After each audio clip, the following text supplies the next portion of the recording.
Kyushu, Japan's southern island. Beautiful beaches, warm days relaxing by the ocean. We thought winter was going to be easy in Kyushu. We were wrong.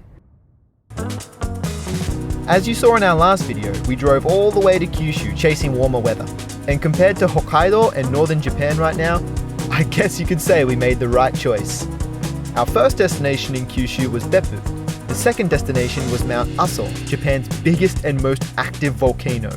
And this is where it all came undone for us. Because volcano equals mountains. Mountain equals elevation. Dakara, freezing cold. Okay, so we're on the way to Mount Aso at the moment, and we're not even on the mountain. We're at the bottom of the mountain, and we've busted out our big jackets. It's so cold. It really is so cold. I'm even wearing thermals. That's how cold it is. Yeah, I'm literally wearing all of my clothes right now. But in terms of keeping warm in wintertime in our van, I am very, very happy that we have these big down jackets. I would say my number one piece of advice is make sure you spend extra money and get really nice big jackets and thermals as well, of course.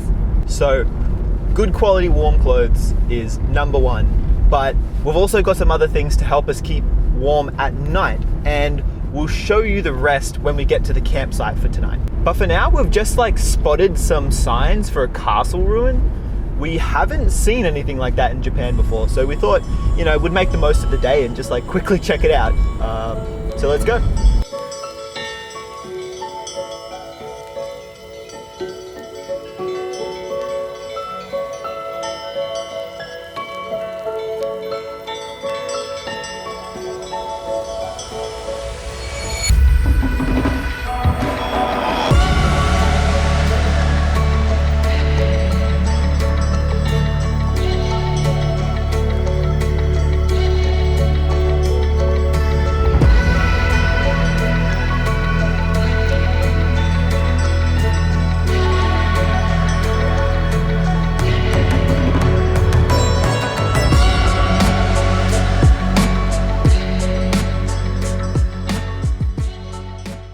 So we're on the road again to Mount Aso.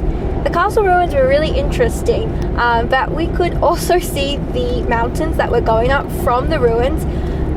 And I'm just a little bit worried because it's 2 p.m. here and it's already just 5 degrees and we're still at the bottom or halfway up the mountain. So let's see what it's like.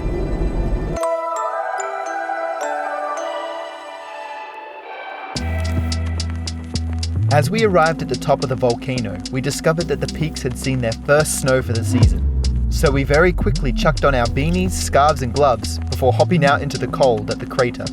And man, the conditions were crazy.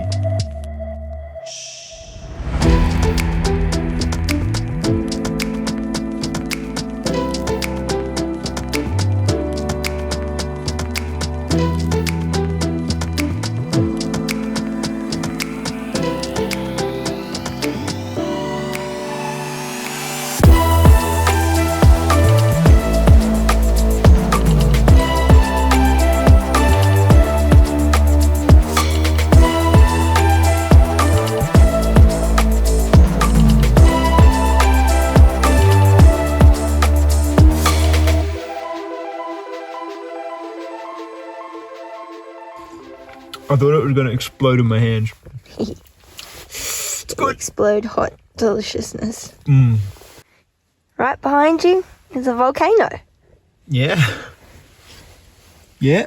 You can't say you drink cocoa right behind a volcano. Cocoa. That's how you say it, right? I mean cocoa. Cocoa.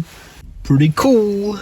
Literally and figuratively. Yeah, it's really cold. My fingers still haven't recovered. Mm. I mean, That's why we bought them, by the way, if anyone is wondering.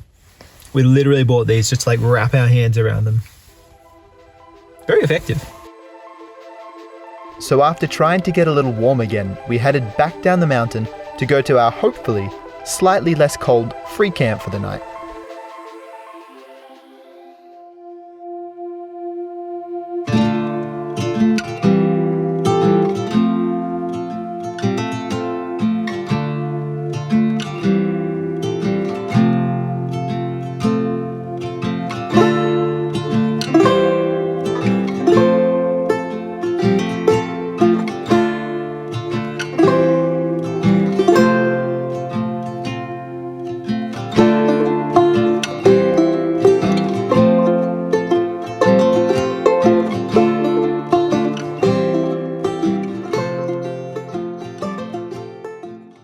we've had dinner, we've washed up our things, and now it's time to get toasty warm inside.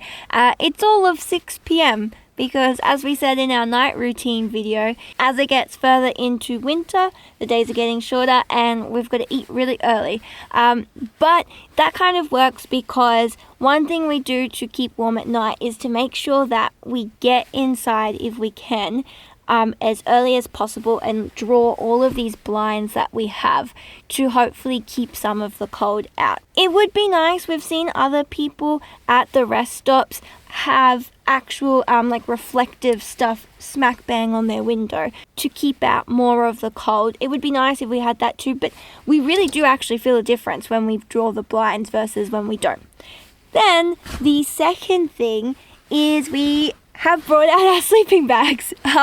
Before we only just had like one pretty thin doona, and I remember back to when we first started this van trip in the middle of summer, and like we didn't even need that. We were just laying here sweating with nothing on, and now we've brought out the sleeping bags. And honestly, this really does the trick to keep us warm at night, because these sleeping bags, we got them in America when we did a trip there, but basically they go down to 1 degree. That's where you can use them. So they really do the job in this van. So to give you a bit of perspective, we said at the start, we came to Kyushu, we were like, woo, warmer weather. Which it is. It's a lot warmer here than say in Hokkaido or Tohoku. It is probably getting almost down to 0 degrees some nights. So this does us fine. If we were to be in an area that's colder, we'd have to rethink. We'd need to get like reflectors for the windows, possibly like even better sleeping bags, really good winter ones. But this is really doing us for now. So I hope you like to see how we keep warm, and thanks for coming along on our day. Don't forget to like and do hit subscribe if you enjoyed this, and we'll see you guys in the next one.